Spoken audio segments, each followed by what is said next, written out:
नमस्कार। Myth bursting mastermind astrology में आप सबका स्वागत है।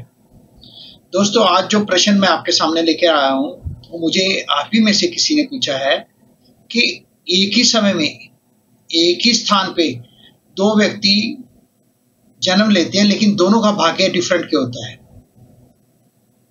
ये प्रश्न के ऊपर मुझे वीडियो बनाकर चर्चा करने के लिए बोला गया। ज्योतिष में जो ज्योतिष सीख रहे हैं उनके लिए भी ये एक बहुत बड़ा प्रश्न होता है कि जब हम कुंडली बना रहे हैं उस समय, जिस समय की हम कुंडली बना रहे हैं उस समय हजारों बच्चे जन्म लेते हैं।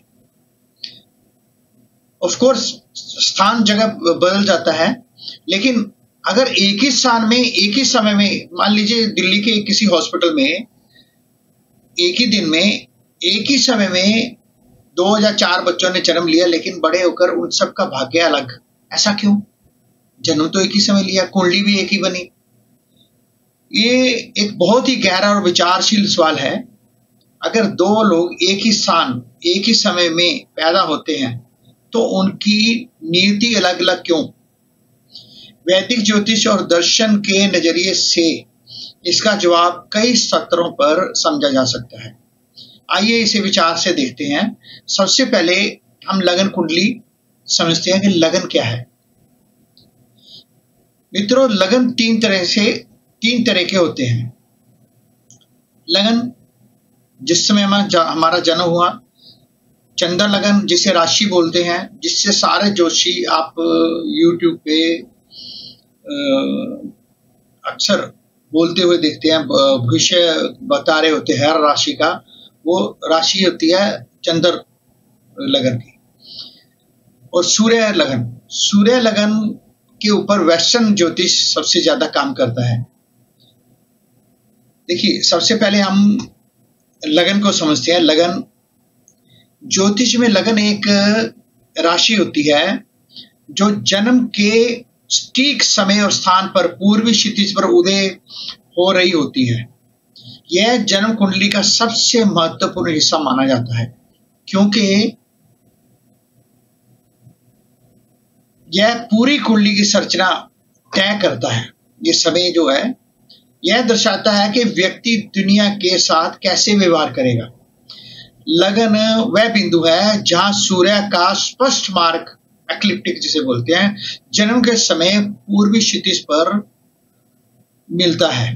वह कुंडली के पहले घर की शुरुआत को चिन्हित करता है। अरे, पहला घर 12 राशियों में से कोई भी हो सकता है। आपको ये तो मालूम है ना, एक कुंडली में 12 घर होते हैं, 1 से लेकर 12। लेकिन जन्म के समय उन 12 राशियों में से उस क्षितिज पर एक्लिप्टिक के समय जो मिलन होता है तो उसको हम लगन कुंडली बोलते हैं। उस राशि को लगन बोलते हैं। लगन आपके भारी स्वरूप, शारीरिक बनावट, दूसरों पर पहले प्रभाव को दर्शाता है। यह आपके सार्वजनिक चेहरे की तरह है। यह दिखाता है कि आप जीवन की ओर कैसे बढ़ते हैं और आप दुनिया को किस नजरिए से देखते हैं। वैदिक ज्योतिष में यह आपके शारीरिक स्वास्थ्य और संरचना की गहराई से जुड़ा हुआ है।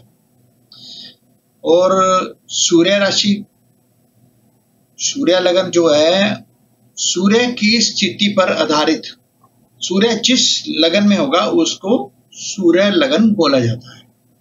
उस दिन उस समय सूर्य जिस कुंडली के जिस घर में होगा उसको सूर्य लगन बोला जाएगा। सूर्य लगन से हम आत्मा और अहंकार को देखते हैं। सूर्य हमारी आत्मा है।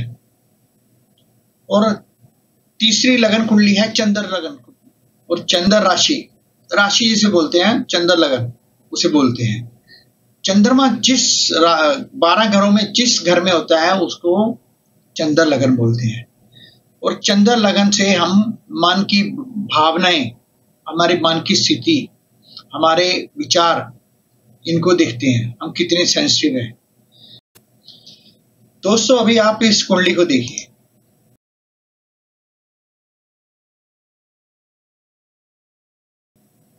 ये कुंडली में आपको पता चल रहा होगा कि 12 घर हैं, 12 भाव। घर मतलब भाव, 12 भाव। ये 12 भाव जो 12 घर है, ये 12 लगन है। कोई व्यक्ति का जन्म इनमें से किसी भी लगन में उस समय के हिसाब से होगा। जिस समय उसका जन्म होता है उस समय पूर्व दिशा में जिस राशि का उद्गम हो रहा हो वो राशि में उसका लगन बनता है। मैंने यहाँ पे एरीज को नंबर 1 को लगन में रखा है। इसको आप इसकी इसी में देखिए, आप कर्क राशि 4 नंबर भाव देखिए, कर्क राशि, इसमें मून है। तो ये इसका जो कर्क लगन है वो राशि होगी, मून राशि, मून लगन होगा। तो यहां से उसकी भावनाएं, उसकी चंचलता देखी जाएगी। फिर आप देखिए सन कहाँ है, किस राशि में। सन देखिए मीन राशि में दिख रहा है आपको 12 नंबर में। तो इसका जो मीन राशि है वो सूर्य लगन हो गया।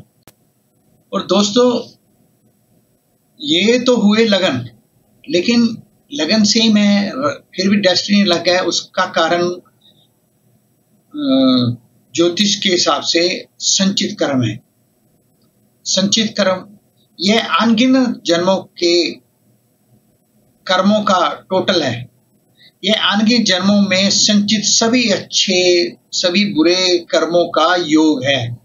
यह एक विशाल कर्म बैंक खाते की तरह है जो सभी संभावित कर्म संभावनाओं को रिप्रेजेंट करता है।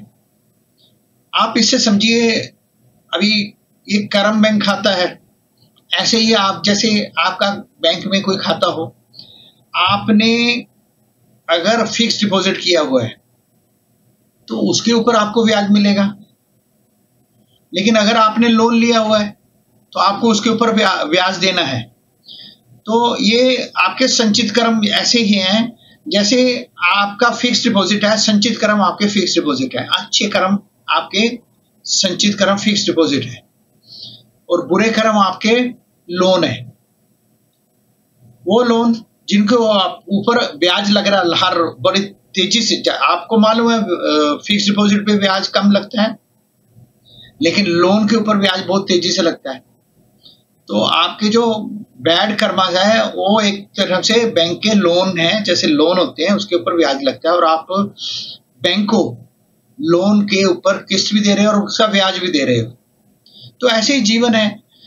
तो इसके हिसाब से संचित कर्मों के हिसाब से हमारे जन्म का फैसला होता है। अभी इन कर्मों में से देखिए, ये कर्म कई जन्मों के इकट्ठे हैं। तो इनमें से आप सारे जन्म एक ही जन्म में इकट्ठे आपका फैसला नहीं हो जाता। आप में खुद आपकी आत्मा जब इस धरती पे आती है तो डिसाइड करती है कि मैं किन कर्मों के ऊपर अपना जन्म, पहले किन कर्मों को खत्म करूंगी। तो इन कर्मों को प्रारब्ध कर्म बोलते हैं। प्रारब्ध कर्म ये दूसरी तरह के कर्म है। यह संचित कर्म का वह भाग है, प्रारब्ध संचित कर्म का वह भाग है जो वर्तमान जीवन में परिपक्व और प्रकट हो रहा है। मतलब आपने जन्म लिया है इस जन्म में, इस जीवन में, उन जन्मों, उस संचित कर्मों को पूरा खत्म करने के लिए। लेकिन तथा आप इसमें यही नहीं, आपने इस जन्म में भी कर्म करने हैं जन्म लेने के बाद। अभी आप क्या कर्म करने जा रहे हैं? अच्छे कर्म आपके उस कर्म को कम करेंगे। और जो कर्म आप काटने आए हैं अगर उनको सीधी तरह से लेंगे तो वो तो कटने हैं, लेकिन उनमें जमा भी हो सकते हैं अगर आप बुरे काम करते हैं। वो एक आप सभी के पास है, क्या अच्छा है क्या गलत है। गीता में कृष्ण देव जी ने बड़ी अच्छी तरह हमें कर्मों के ऊपर समझाया है कि कर्म वो करो जो कर्म आगे आपकी कॉपी करे कोई तो उससे समाज का भला हो। कर्म वो करो जिसके करने से किसी का दिल दुखी ना हो। आपने जो भी कर्म करना है वो अच्छा है बुरा है ये आप डिसाइड नहीं कर सकते, ये आपके हाथ में नहीं है। कृष्ण देव जी ने गीता में बहुत अच्छी तरह समझाया। कर्म हमारे हाथ में सिर्फ कर्म है। कर्म करते समय हमें मालूम होना चाहिए कर्म समाज की भलाई करेगा, दूसरों को अच्छा मैसेज देगा। और आप सभी समझिए, अगर जो हमारे इसके आगे प्रारब्ध कर्म के आगे हमारे आते हैं आगामी कर्म। वर्तमान में किए गए सभी कर्म जो भविष्य के भाग्य का निर्माण करते हैं, वह कर्म जो वर्तमान में हमारी कार्यों विकल्पों के माध्यम से बनाया जा रहा है, जिस पर हमारा किसी हद तक नियंत्रण होता है। क्यों हम विचार कर सकते हैं काम करते समय कि मुझे ये करना चाहिए कि नहीं, लेकिन अगर हम विचार नहीं करते और गलत काम भी करते हैं कि मुझे तो अपना जीवन आसान बनाना है, तो उसके लिए हम गलत काम करेंगे, तो हम अपने संचित कर्मों को व्यय करने की बजाय उनमें और कर्म जोड़ना शुरू कर देते हैं। जहां हम अच्छे कर्म करते हैं तो हमारे अच्छे कर्म उसमें जमा होने शुरू हो जाते हैं। फैसला हमारा है, किसी और का नहीं। अब आगामी कर्मों को आगे हम 3 हिस्सों में बांट सकते हैं। मनसा वाचा कर्मणा, ये 3 हिस्से। यह संस्कृत वाक्य का अर्थ है मन, वचन और कर्म की शुद्धता होना। व्यक्ति की संपूर्णता इन्हीं तीनों से निहित है। यदि कोई व्यक्ति मन से अच्छा सोचे, वाणी से मधुर और सत्य बोले और शारीरिक कार्यों से दूसरों के लिए उपयोगी हो, तो यह आत्मा की प्रगति करता है। मन, वचन और कर्म की शुद्धता शरीर को न केवल सुखमय बनाती है, बल्कि आत्मा की उन्नति और मोक्ष का मार्ग भी प्रशस्त करती है। अभी आप कहेंगे कि कर्मों के हिसाब से मैंने बताया कि ये जन्म का फैसला हुआ, उसकी किस्मत का फैसला हुआ, लेकिन फिर भी उनकी डेस्टिनी में क्या फर्क होता है। देखिए, लगन के हिसाब से, चंद्र लगन हो या राशि हो या सूर्य लगन हो, किसी भी हिसाब से जो आपको ग्रहों की स्थिति मिली, वो आशीर्वाद मिल रहा है। आप में वो सारे गुण हैं, वो आप में है। जो व्यक्ति जैसे ग्रहों का आशीर्वाद लेके पैदा हुआ है, वो कर सकता है, लेकिन वो कर क्यों नहीं पाता? उसमें पहला कारण आता है उसके संचित कर्मों का बोझ।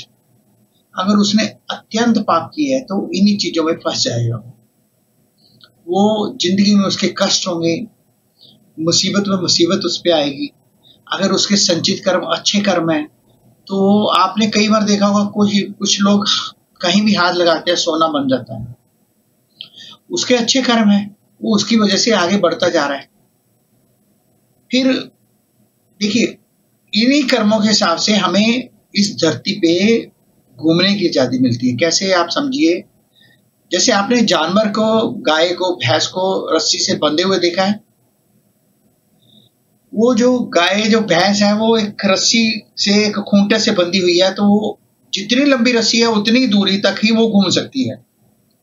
इसको ज्योतिष में फ्री विल बोलते हैं। मतलब आपको जितनी रस्सी मिली हुई है, आप उतने दायरे के अंदर ही घूम सकते हो, उसके बाहर नहीं जा सकते। फिर आप आइए हमारे राहुल गांधी जी।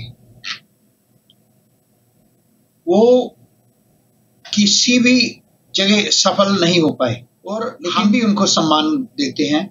उसके पीछे कारण क्या है? उनको सब कुछ तैयार मिला है, पूरा रोड मैप पूरा उनके लिए तैयार है। महल, पैसा, लोग सब उनकी इज्जत करते हैं। वो ये सब किस लिए, क्यों? उन्होंने पिछले जन्मों के संचित कर्म इतने अच्छे हैं कि वो अभी उनको एंजॉय करने आए हैं सिर्फ। लेकिन अगर वो इस जन्म में ये साथ में अच्छे कर्म करते हैं, तो ये पिछले जन्मों के जो कर्म है उनमें अच्छाई जुड़ जाएगी। अगर बुरे करते हैं तो पिछले जन्मों में और बुरे कर्म जुड़ने शुरू हो जाएंगे।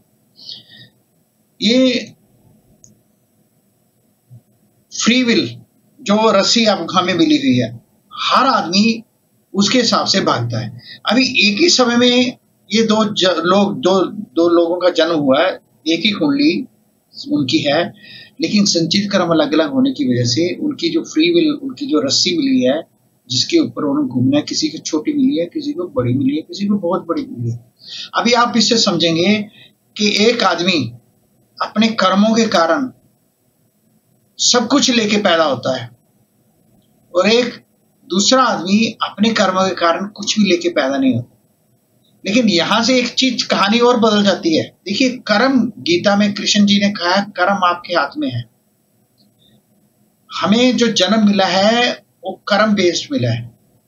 देखिए, ये बच्चों को, अपने सब बच्चों को समझाइए। मेरा ये वीडियो अगर हो सके आप अपने बच्चों को, अपने भाई बहन, छोटे भाई बहनों को समझाइए कि यहां तक तो कर्म है, संचित कर्म। जन्म हो गया, फैसला हो गया, जो आपने मिलना था आपको मिल गया, उसको आप अपने अच्छे कर्मों से चेंज कर सकते हैं। एक और चीज है जो आपके आगे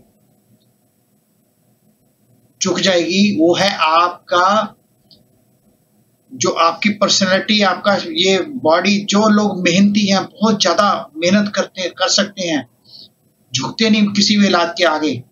हर बुराई को, हर मुश्किल को ये समझे मेरे कर्मों का फल है, ये तो मैंने भोगना है, तो उसको सहन करते हुए आगे निकल के अच्छी तरह अपने कर्मों को पूरा करते हुए दूसरी चीज को जब वो ऑक्यूपाई कर लेते हैं तो वो उन कर्मों के साथ अपना भाग्य निर्माण करना शुरू कर देते हैं। देखिए, ज्योतिष में आपका जन्म संचित कर्मों के हिसाब से हो गया, लेकिन आप इस जन्म से आगे बढ़ते हैं, ठीक है।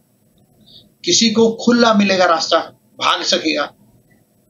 कोई, किसी को रास्ता मिला लेकिन चलने के लिए, लेकिन वो अगर चले ही ना उस रास्ते पे कि मैं, वो तो भाग गया, सामने मेरे आगे भागा जा रहा है, मैं क्या करूं, मुझे क्यों नहीं भागना मिला, मैं नहीं करूंगा। तो इन चीजों को आप कैसे उसको समझाएंगे?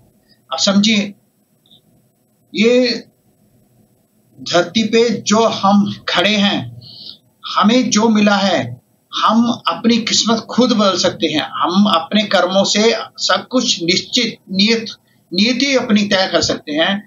और जिसके संचित कर्म अच्छे हैं उनको थोड़ा प्रयास से सब कुछ मिलेगा, लेकिन जिनकी नियति अच्छी नहीं है, पीछे संचित कर्म बहुत बुरे किए हुए हैं और पैदा ही कर्म काटने के लिए हुए उन संचित कर्मों को, तो उनको बहुत मेहनत करनी पड़ेगी। लेकिन ऐसा नहीं है कि वो निकल नहीं सकते, वो भी निकल सकती हैं, उसके बराबर तक जा सकते हैं जो भाग रहा है आगे। ये डिपेंड करेगा उस आदमी के सामर्थ्य पर, वो कितनी हिम्मत रखता है लड़ने की, झगड़ने की अपने हालातों के साथ। विचार कीजिए, जिस व्यक्ति, आपने बहुत लोग देखे होंगे जो बहुत गरीब घर में पैदा हुए लेकिन बहुत ऊंचाई तक गए। इब्राहिम लिंकन उनमें से एक थे। वो कहाँ, कितने ब्लैक थे, सबसे पहले उनकी कम्युनिटी को ही इतनी रिस्पेक्ट नहीं मिलती थी, नीचे से गए। फिर वो कितनी बार उन्होंने फेलियर देखा। प्रेसिडेंट बनने से पहले वो हर इलेक्शन हारते गए। तो ये आप कुछ इलेक्शन हारने के बाद हिम्मत छोड़ देंगे ना कि मैं नहीं बन सकता, लेकिन वही इंसान एक दिन यूएसए का प्रेसिडेंट बना। ये होता है आपके कर्मों का बल। आपके कर्म इस जन्म में क्या है वो डिसाइड करते हैं आप क्या करने जा रहे हैं। तो दोस्तों, कर्म अपनी जगह है, जो पीछे हो गया वो हमारे साथ है। आपका एक एनपीए लोन है, अभी दूसरी तरीके से समझ लेते हैं।